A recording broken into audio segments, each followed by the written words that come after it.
Welcome back to Vending Market Watch News. I'm Adrienne Zimmer, Assistant Editor of Automatic Merchandiser Magazine and Vending Market Watch.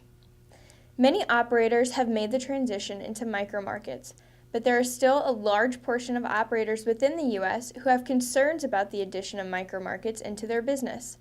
In this episode of Vending Market Watch, we speak with two industry veterans who have embraced the micromarket concept and who share with us their experience selling a micromarket to a location.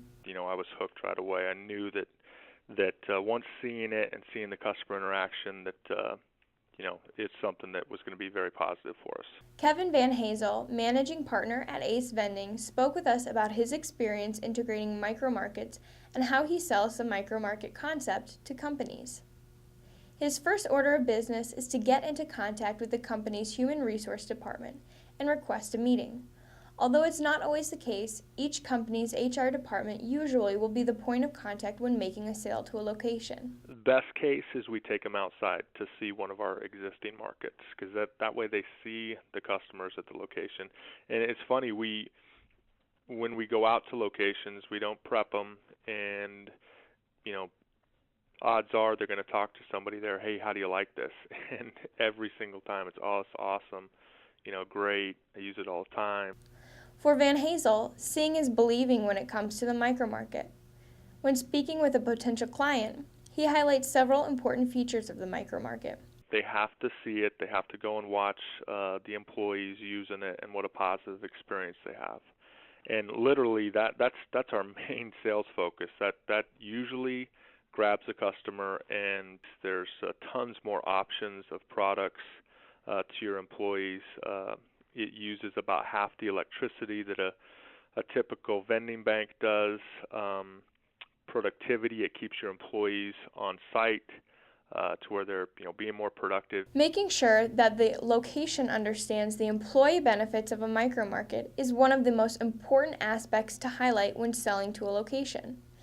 Jim Brinton, president of Avanti Markets, also notes that operators must be convinced of the micromarket concept themselves before they can start selling to locations. You're becoming a retailer versus traditional vending, and you just have to, kind of learn to do business a little bit different than vending. As a micromarket provider, Brinton assists operators with first-time sales to locations. A lot of times we will help them on that first call. When we're out there training them, or our team's out training them, we'll actually go out on some calls with them and get them started and make them feel really comfortable. But then once they have that first installed market, that's just a fantastic showcase to take future clients to. And once they do, the operator really just kind of almost stands back, and the client that they're visiting is almost sells the market to that potential new client for them. Both Brinton and Van Hazel highlight a unique feature to the micromarket, and that is the ability to provide employee access to fresh foods. We know that there's one common denominator that makes them successful, and that's having as high a quality fresh food program as you can have. Many operators and locations have concerns, and one of them is with employee thefts. But both Van Hazel and Brinton say that those fears disappear once the micromarket is opened. One of the first things they ask is, how do we control our employees from stealing? Because they're, typically that's some of the headaches they have with office supplies and stuff like that. They just think their employees are going to steal. And a couple things. We have a security system in place with cameras deterring that. And another thing is they actually have the ability to pay for the product. They have the ability to do the right thing. Versus in an office environment, there's really no easy way to, pay for a pen or some paper type of thing. It's just the ability is there to pay. And third, we have statistics nationally from Avanti and other micro markets that say, hey, it's between 1% and 2%. It's part of the financial. It's not something that we need to be overly concerned about. Van Hazel also warns that with more micro markets comes more responsibility. He currently operates 80 micromarkets and notes that when taking on several micromarkets at once, operators should come prepared. It was easy when there was, 1 to 5.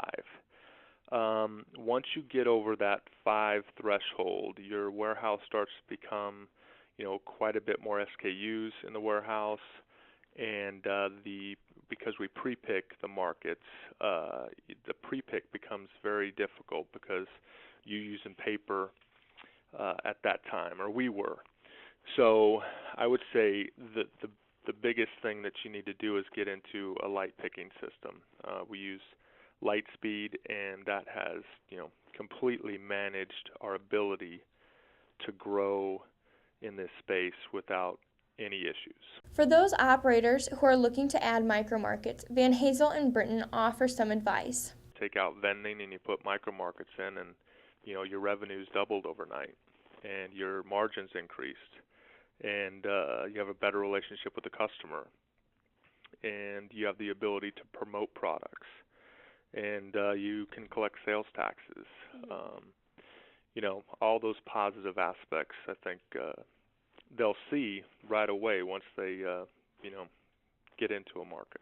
It is all about territory grab at this point and securing locations. I think there's going to be a lot less turnover of market type locations than there was in traditional vending, and so now is the time to secure your business, secure those locations, and get set for the future of getting this industry back on a very profitable route. Thanks for tuning in to Vending Market Watch News. Until next time, I'm Adrienne Zimmer, Assistant Editor of Automatic Merchandiser and Vending Market Watch, and this is Vending Market Watch News.